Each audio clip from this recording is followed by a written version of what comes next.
everyone, Yuri Alkame back with another episode of Ask Yuri, and today we're talking about losing too much weight. How do you overcome that? How does somebody avoid losing too much weight? So here's a question that I got. Yuri, I've lost 20 pounds now and I'm at 182 pounds. I look like a ghost. My height is 178 centimeters, so that's probably about 5'10", 5'11". I have a personal trainer and go to the gym 4 times a week. My diet is state of the art, all healthy, and I have one cheat meal a week. Problem is that my belly still looks like I'm pregnant, and I did not lose any of that kind of pregnancy weight. And I went to the gym the other day. It showed that my body fat has actually doubled.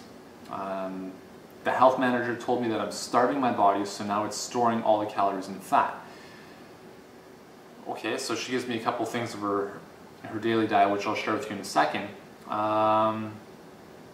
What else would you suggest? What else could I eat? And do you offer any personal training?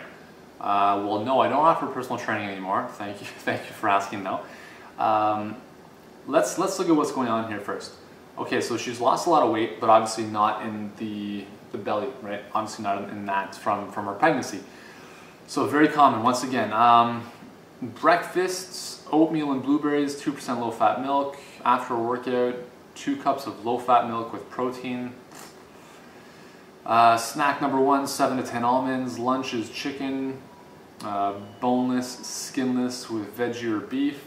Snack 2, green apple. Dinner is spinach or arugula salad with fish or low-fat cottage cheese. So really, I mean, other than the amount of dairy she's eating, it's a pretty clean diet. So what else could she eat? Well, here's the thing. To be honest, 182 pounds for somebody who's 5'11", it doesn't really seem like a ghost to me. That seems like a pretty hefty weight, pretty healthy weight. But obviously everyone has their own idea of where they should be. So the manager's telling her that she's starving her body. Doesn't really show that she's starving her body. And I'm not even sure what her question is. I'm assuming that she wants to lose some body fat. Now, if you want to lose body fat, one of the best ways that I've found is to cycle through your caloric consumption throughout the week. So for instance, she has one cheat meal a week. So, you know, if she's fine with that, that's totally fine. But what you can actually find is that if you do the same thing over and over, your body's going to get used to it. It's going to hit a plateau. It's going to stagnate. What you want to do is change things up. Now, if you starve your body on a consistent basis, obviously it's going to slow down the metabolism. It's going to start holding onto fat, and that's not a good thing. I don't think that's going on here, though. What I could suggest, based on what I understand from this question, is that instead of having the same thing all the time, instead of having 5 square meals a day, same thing, or a little bit of variety, why not change things up? Why not one day throw in a bit of a fast? Reduce your caloric consumption by 25 to 50% to start with. So maybe have 2 meals a day, or even go for a full 18 to 24-hour fast. Then the next day, increase your caloric consumption back up, and then the next day, reduce your caloric consumption a little bit, and then the next day, so you're kind of always going back and forth. Now, this is not yo-yo dieting. Believe me, I'm not getting all crazy on you. What I'm suggesting here is that you want to keep your body guessing. And when I mentioned an 18 to 24-hour fast, that's actually really powerful. You may have heard of intermittent fasting. It's a very, very powerful concept, very simple strategy for helping you burn body fat and actually improve your health. There's a lot of science behind the power of intermittent fasting. So basically, you don't eat anything for a day, let's say. And you'd think that would shut your body down, but really, it's not a long enough period of time for that to happen. What it does do is it actually kind of balances out a bunch of the hormones in your body so that you're more able to burn fat. And I would highly recommend it. If you're looking to burn body fat, I would really recommend throwing in a bit of fasting. It doesn't have to be a full day, it could be a half day, it could be, you know, whatever you can handle.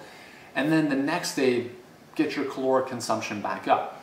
Going back and forth through this kind of higher caloric consumption, lower caloric consumption can make a really big difference for you in helping you burn body fat. It's a little bit more of an advanced strategy that a lot of kind of fitness models and bodybuilders use, but I think, you know, can apply to the general population as well. And it's also a really good health thing, because when you're always bringing in calories and calories and calories, you're not allowing your body to heal itself, right? Because the body it's spending a lot of its time on digestion.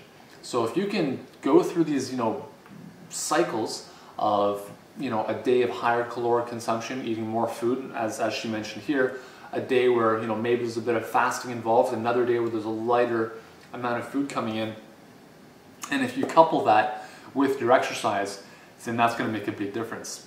Now, she has a trainer. I have no idea what she's doing with the trainer, so obviously that's a big part of the puzzle. But generally, strength training workouts, heavier weights, full body movements, and interval training, you know, 2 to 3 times a week will be very, very helpful as well. And there it is. So, you know, if somebody is losing too much weight, you know, I personally don't think that's the case here, because based on what she's saying, she does not seem underweight. But if you are losing too much weight, just eat more, right? That's pretty much as simple as it is. If you're looking to burn fat, like she is in this case, and maintain the weight, I would say doing the yo-yoing of caloric consumption, having higher caloric days, lower caloric days, and some fasting days can make a big difference. So hopefully that hasn't confused you too much. If you have any other questions about that, just let me know. And again, thanks for watching. Next video, we're going to be talking about treadmills, rowers, different types of cardio, and what's most effective. But in the meantime, I'm Uriel Kame, and I will see you in the next episode.